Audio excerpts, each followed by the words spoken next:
e-commerce has continued to grow. It appears to be really plateauing and leveling off.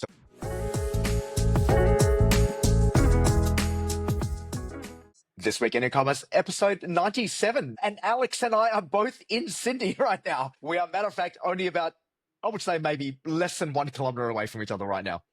That's classic Adelaideans. You can't pull us too far away from each other. Yeah. How was the flight this morning, Alex? The 6 a.m. flight was as grim as expected, but took off on time, landed on time. It was a relatively empty flight, so all things considered, pretty good. Excellent. Excellent. Well, we are both here for Online Retailer. The week has got off to a bang. I am spending the first couple of days at Paul Waddy's Ecomm 100 Intensive, which has been a really fun couple of days. We had Brock Johnson, the world's leading Instagram coach, who did a keynote yesterday. He's doing another one today. So I'm looking forward to seeing that. And then Online Retailer kicks off tomorrow when this podcast will be coming out. Yes. Yep. Tomorrow podcast is out. Hopefully we'll see you at Online Retailer. I think both of us will be around the floor on both the Wednesday and the Thursday. Yep, absolutely. It's going to be a fun couple of days. My liver already is in just a tiny little bit of pain after the first night. You're supposed to warm it. You're supposed to ease yourself in there now. Yeah, that's what I told someone yesterday, and they're like, "No, this ain't going to happen." So You've got to keep on going now. yeah, that's right. That's right. Hopefully tonight can be a quiet one before the next couple of days, because I know the Aureas will definitely be a big one, no matter what. All right, we've got a lot to get through today, including Temu, Loro Piana, I should say, as well as Moonpig, which is a UK brand which I'd never heard of before. Our first story we're going to be covering off is Temu have opened their local seller program to all Australian businesses, so offering Australian retailers a chance to be able to sell through the Temu marketplace. Do you think there's room for this? Do you think it doesn't make a whole lot of sense to me, because you're competing against your own sellers, your own suppliers in China, most likely. And what are you going to be doing? You're going to be cutting your prices? How do you compete with them on a platform where it's already so cheap? Yeah, it's an interesting one. I think everything will be clearer when we see who are those first brands that are adopting the marketplace, right? Where do retailers feel that they see it? But agreed, Temu's a competitive marketplace on price. And if you're stocking the same products from those overseas suppliers, how are you going to get there on that price piece? Maybe the shipping is where we'll find that value prop in that kind of more local distribution.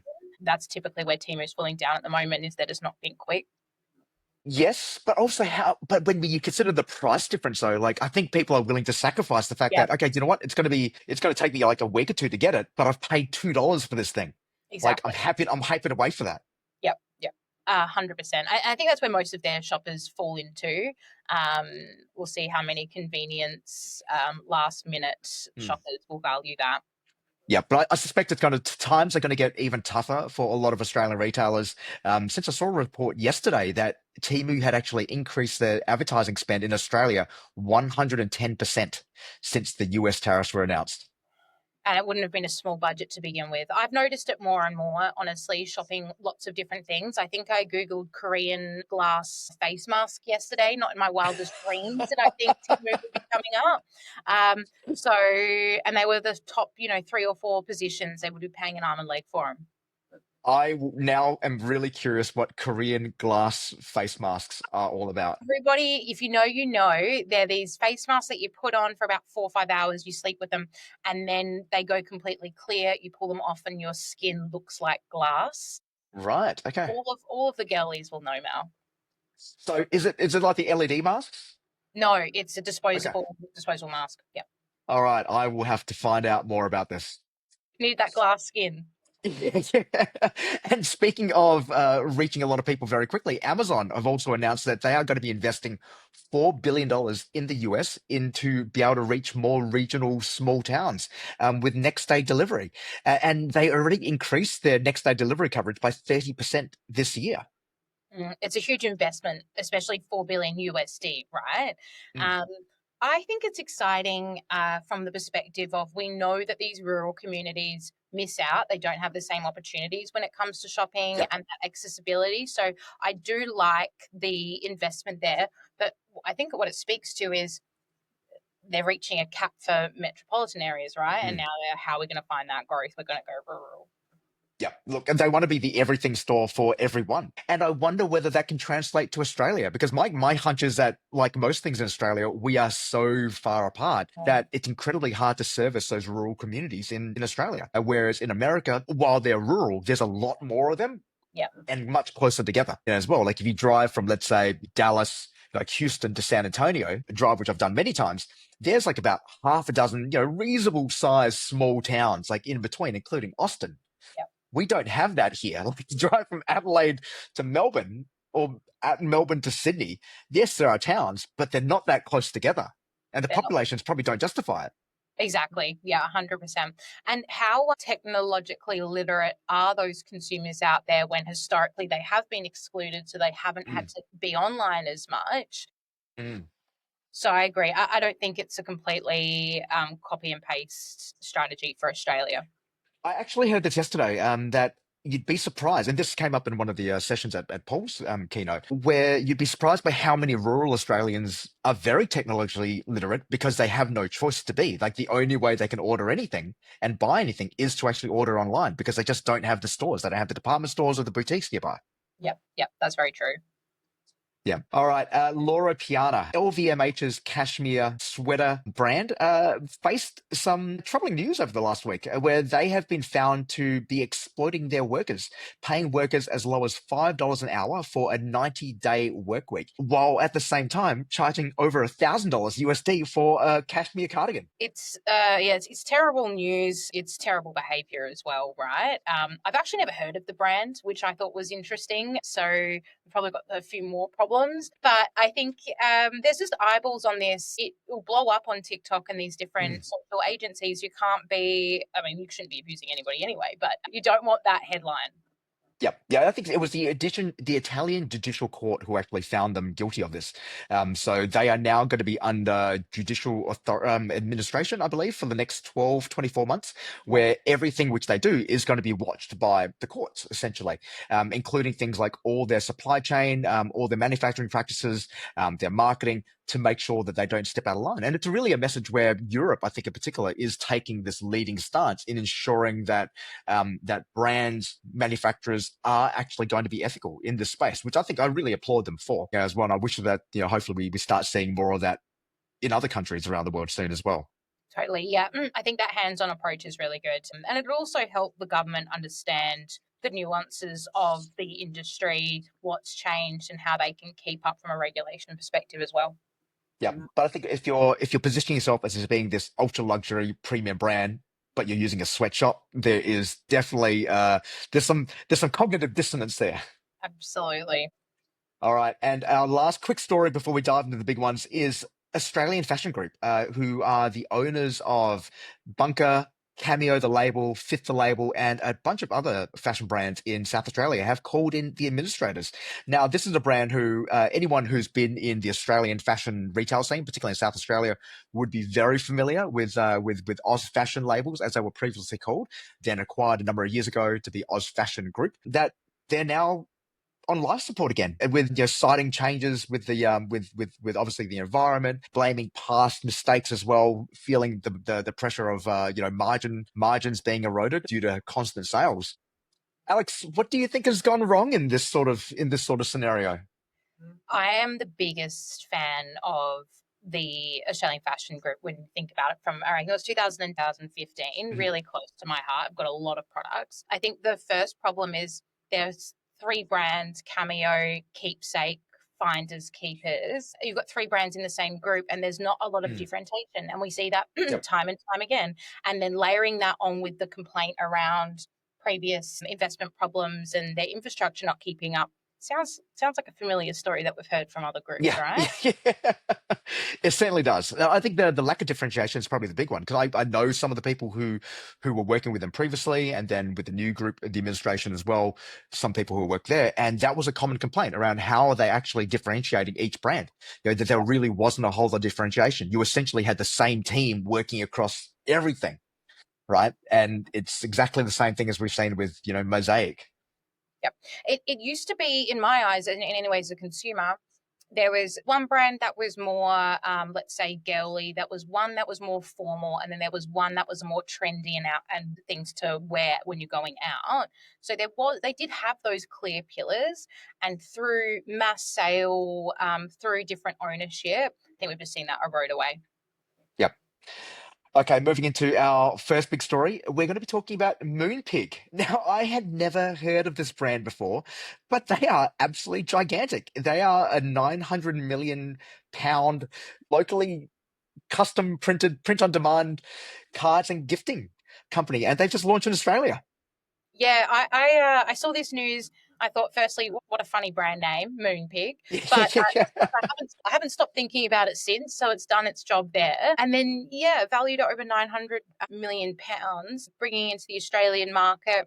I think it's the personalisation side is interesting, and that gave more context in terms of how they've scaled and Mm, how they intend to enter our market. I also thought the idea of them, I think they print and they deliver within Australia. So yep. not only are they opening up internationally, but they're having local infrastructure should definitely help with that strategy. Yeah, like I think they're printing in Melbourne and Sydney, delivering through AusPost. So it's not like a Vistaprint model where things are being printed, like in bulk somewhere else and then being shipped in, very low Exactly. cost. There's another ones like that local printing, but also like the designs as well. It's very cute. It reflects the name, right? There's a great branding piece around this, where it just sounds really cute. It sounds really customizable. It sounds really fun what they're offering as well, which kind of speaks to a lot of what we've been talking about the last few weeks around this trend towards things like charms and labubus, to have these things which help differentiate you, from everyone else. So you're not buying like the generic Hallmark card. You're getting something which is custom designed, which you're personalizing, and it just feels a little bit special. 100%. Yep. And being able to have a photo and those different custom personalized words, I think that's fabulous. It reminds me a lot of Caseify, the phone Mhm. case company that had all of those whimsical designs. Again, like Yep. you said, personalization, having those charms, just those little moments to feel really special. Yep. Yeah, I think Casetify, are they still around? No, Casetify is still around. I was thinking of the Daily Edit, who No, unfortunately did go out of business. Yep. yes, that was an Adelaide sad story. No, Yeah. Case is like doing amazingly still, which I think that's to both. I mean, off track here, Casetify and Moonpig to the just really great product that's continuing to land. I think a lot of this can be quite a bit of a fad, dare I say. So keeping that relevancy and really establishing that business model, it's impressive. Yep. Yeah, I think again going off on a tangent on Castify, I think what they've been able to do really well is by constantly collaborating with lots of different brands, lots of different artists as well, it's helped to keep them really relevant in a super saturated market. They did Marvel collaborations. They've collaborated with lots of different Disney properties, and they've collaborated with lots of different artists as well. And these things help to keep the brand fresh. Yeah, absolutely. So it'll be interesting to see Moonpig if there's maybe local collaborations because they do Mhm. seem eager to really understand the Australian landscape from the business perspective and the delivery and the logistics. So I wonder if they apply that approach for their products as well. Yeah. Get Yeah. some Look. AFL, collabs or that type of thing. Yeah. I think an AFL one would be epic. Just like the Elite 11. Yeah, yeah, exactly. All right, now we're going to go into our last story, which is going to be focusing on the emotional ceiling of e-commerce. And this is a great report from Inside Retail. It wasn't so much a report as was just reflecting on some of the data around online e-commerce growth. And that while e-commerce has continued to grow, obviously, 20%, 18% of all retail sales are through e-commerce. That's grown like 4.3% in the last 12 months.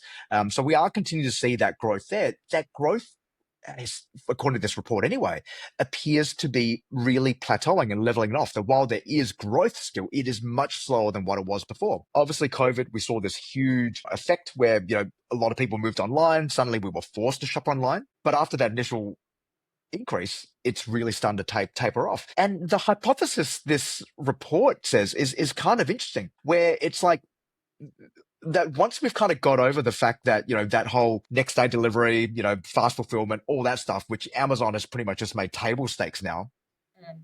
that e-commerce, online retailing anyway, lacks that emotional resonance. to continue to really drive like really significant growth. Like, how do you feel about this, Alex? Because this is your world, in terms of like making magical e-commerce experiences. Like, does this resonate with you that there's something lacking with the experience, or do you think that we've got a ways to go? I think it's an interesting article. I think that there's more hypothesis to come on that plateau.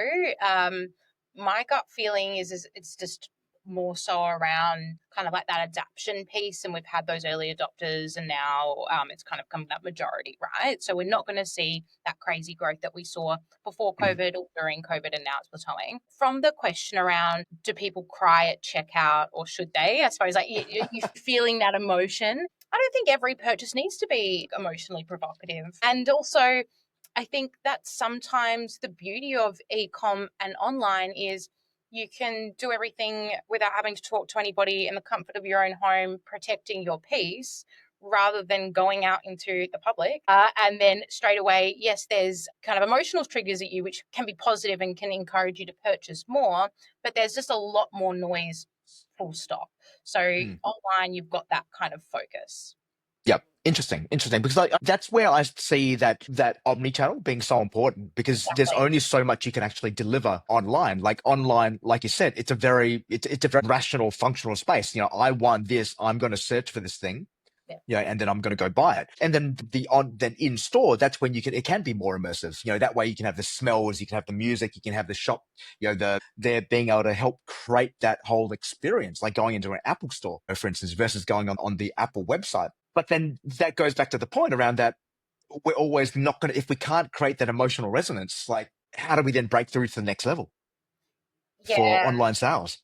One point around that emotional resonance is in this report was around how every website is becoming similar. So, and I don't disagree. I think that there needs to be more sites that break the mold, that do Mm. really tell a story rather than being a catalog. But then the other way to flip it is, I saw this statistic the other day, 80% of shoppers will browse online before going in store if you've got an omni-channel experience set up, right? Yeah.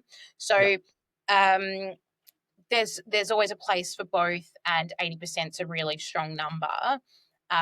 So having a frictionless site will still help shoppers come in store to get that ultimate transaction. As a retailer, do we care where the emotion is is at as long as we're getting the sale? Hmm. Yeah. Yeah. Interesting.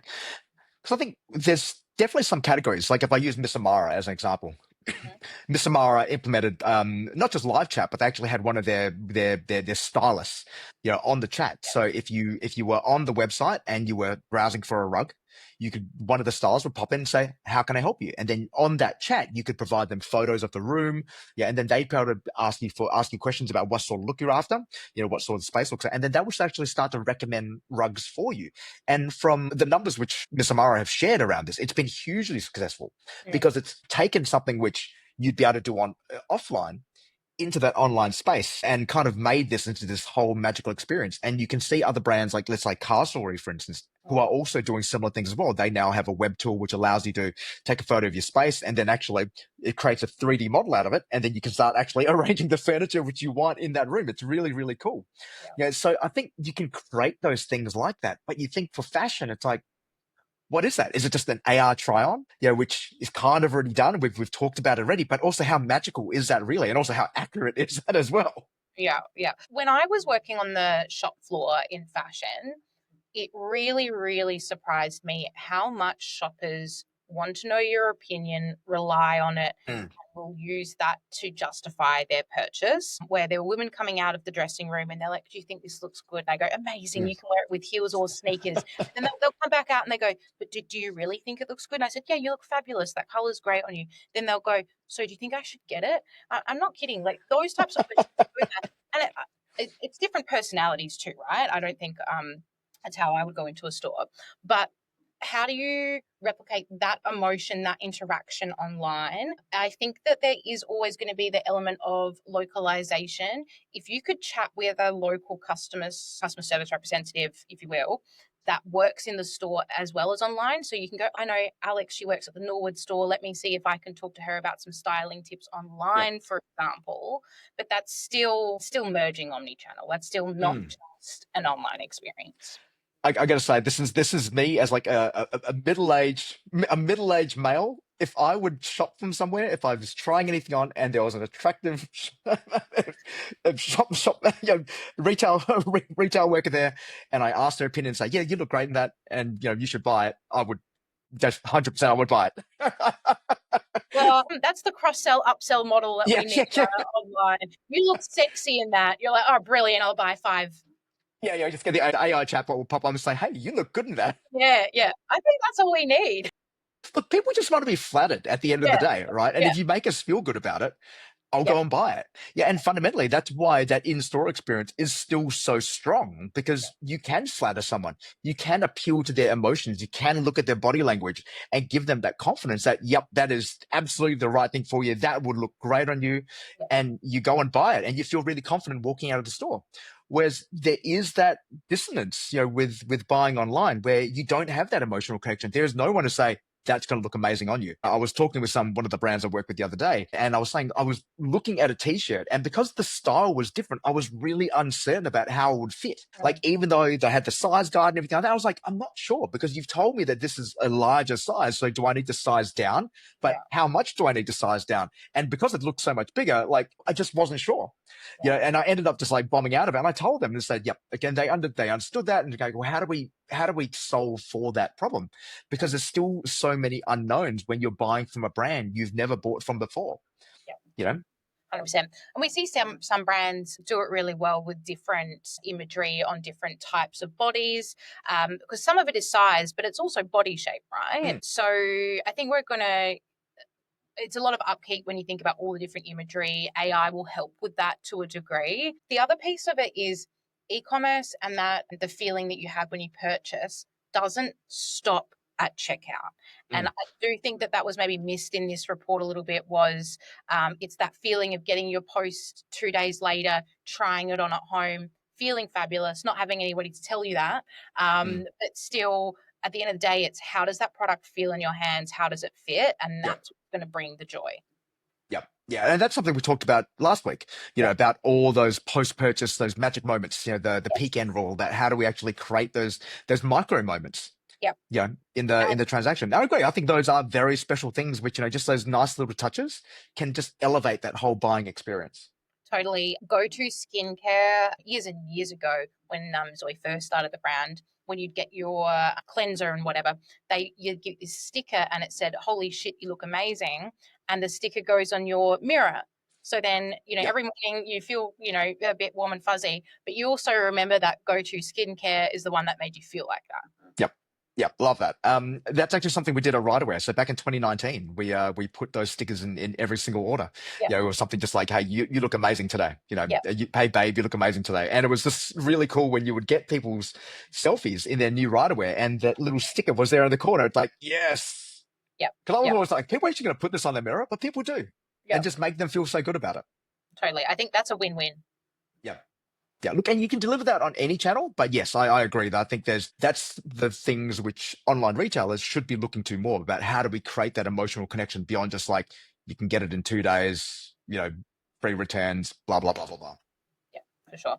And look, my last thoughts on this kind of report was, yes, there's a plateau in growth. It's still growing. I think you said, 4.8% or something a year, but that doesn't mean that there isn't hyper growth available in different vacuums and different verticals too, right? We're talking about that upper tier that is, itching for 2-3% growth, whereas there are new businesses, emerging brands that are doing amazing stuff and are beating those numbers. Yeah, it'll be interesting to dive into what that breakdown looks like, to see whether there's certain categories which are growing faster than others. Exactly. Totally. All right, that's all we've got time for this week on This Week in E-Commerce. We are going to be heading into online retailer. Alex, I'm super excited. Hopefully, I will be able to see your session. I will hopefully, I got to find out what time you're on. What time are you on? Oh dear, that's a good question. I believe 11:20. Please check the app or message us on LinkedIn, but I believe it's 11:20 at the Next Gen Skills stage. I'm really pumped. I'm super excited. Are you on the Wednesday or the Thursday? Wednesday.